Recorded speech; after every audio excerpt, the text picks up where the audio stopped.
Keep the good times poppin'. Pop, pop, pop.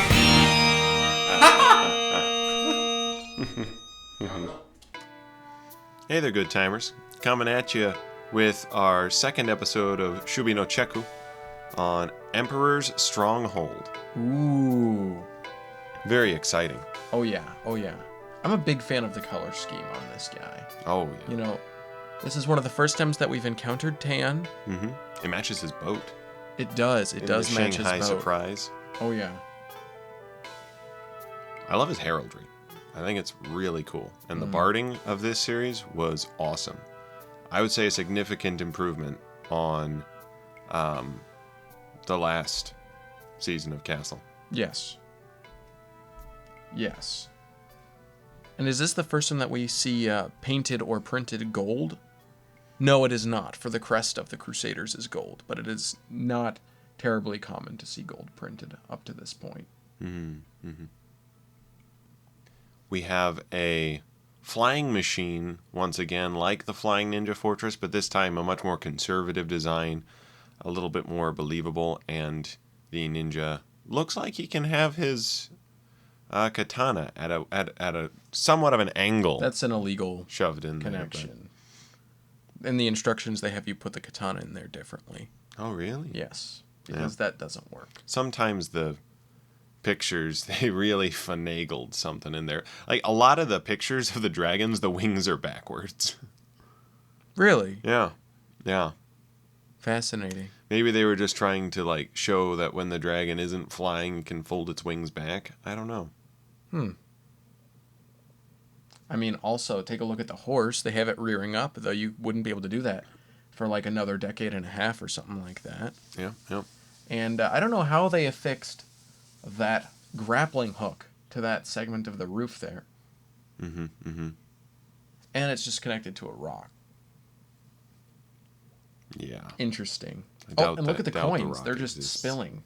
Oh, yeah. Do I have a problem with this? Not really, no. No. They did it for Bionicle, and it looked great. Yeah. I think it looks better than modern Lego box art. A lot of modern Lego box art started to look like Mega Bloks box art. Mega Blocks art. Yeah, that too. Well, without further ado, let us dive in. Accessibility. We have some inaccessible ramparts. At the top of those Mushigeshi, you can't, there's no ladder to get up there, okay? Nor is there a ladder to get up to the second or third levels of this super awesome central tower here. Oh, yeah. Which is unfortunate because there's ladder pieces everywhere.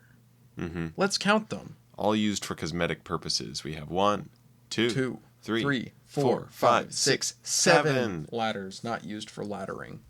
You can't reload the cannon easily. It's affixed to the ground. And so unless you're like that red ninja swinging around there, perhaps with a shot in hand, I don't think you can easily reload this cannon. You'd have to pick it up off the studs and pull it back. It's not on wheels, doesn't swivel. And it might fall off the back of the fortress. When it fires, unless you get it back on top of those studs. Right. Yeah. Because there is no back wall. Right. On either side of the Taiyosama, there are inaccessible balconies. So Taiyosama, that is a cannon loop. A hole through which a cannon can be projected and fired. We have quite the arsenal. On the box art, we see a barrel with a couple of spears. Fantastic. Very cool. And in different colors. Ooh. It's very interesting. That is interesting. Accessibility. -6. +1. Net. -5. Let's take a look at defensibility. There are some easily scalable rock faces on either side of the fortress. Of course, to indicate that it's on either side of a mountain pass, it looks like. But easily scalable, not terribly high. Just a couple of those small, ugly rock pieces. The design of this castle is simply a facade. So you can get your hands in there for sure. But this ain't no playability check. This is a defensibility check. Right. The walls are likewise too short. Unfortunate. On a positive bend, we have that same design of the Mushigeshi. Now this piece, I don't know if we're exactly a fan of it, Like, I would be okay if this replaced raised base plates if it was like an actual Lego slope instead of being a 5 high by 3 studs slope. That's very difficult to deal with.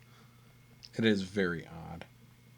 We are in a mountainous region, and so the Maru, the main tower, is of an excellent height, so it has excellent visibility of all of the Bailey around. It's a nice historical construction of a really complex, multi-leveled tower that has concentric sama that are able to fire upon the rest of the Baileys without.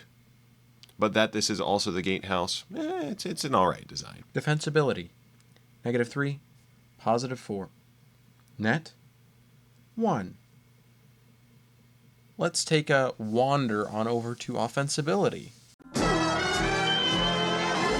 As we mentioned earlier, we have the Taio-sama, that is the cannon loop, as well as some opening flaps, perhaps hoardings. We also have various Yasama and machicolations. It's pretty offensive. This is a significantly smaller set than the one we had looked at before, but it's a pretty fair size. Offensibility. -0, +4. Net 4. Oh. As of right now, our initial total is 0. Let's take a look at those auxiliary graces. As we had mentioned, there is a ninja flying machine. Oh snap. Now, the garrison is very unclear, but because there is really only one tower, we think you might... Okay. I think you could hold it with 1 cavalry member, 2 ninjas, and a flying ninja. I think you could, especially with that cannon. You'd have to dedicate most of them to the cannon crew to get any, like, reasonable rate of fire. So it's not getting a +1 for a great garrison, but we're not going to take off for the garrison either. It's okay. It'll do. It'll do. Our final total, 1. From that flying machine. So it passes. It passes. It's Barely. actually pretty good. It's actually... I don't know if the 1 really reflects all that, how defensible this would be, since it's just 1 tower with a couple of nice little flanking walls. It'd honestly be better to have a wall with a couple of flanking towers, but that's beside the point. It's a pretty good stronghold. This seems to be a place for the Emperor to hole up in and store his treasures. Oh, and we have got to talk about that really cool design of the treasure carrier. It's true. With those chrome headdress pieces and those katane. I don't think that's the plural. Katanus aum. Yes, it's a Latin word now. Katana, katane. For all that treasure. Very cool. Not certain whether or not these fire ninja are bad guys or not. I know the Emperor has ninjas in his employ, and I think the white ninja is supposed to be like this ultimate Emperor's ninja. Really? Yeah, I think so, but really the factions were unclear, which is awesome. I am totally fine with unclear factions. So long as you're consistent. Yeah, consistency is great, but to have something a little bit more than just good guy, bad guy, like quasi-oppressive Emperor, depending on what you want, and then like loyal subjects and like disloyal subjects. One thing that I think Ninja could have used was more subjects. Like just houses, because this style of building is so cool. The Eastern architecture interpreted through Lego pieces, I think it looks awesome. And a lot of new pieces or new colorings of pieces coming out. The use of ladders for those details, the little, I don't know if they're like little prayer shrines in the mist at the bottom of a ton of these sets. The Mushigeishi pieces. Really awesome use of those kind of dragon heads up top. Those are control consoles. Oh, yeah. Oh, yeah. Wow. Great use of tan. Palisade piece.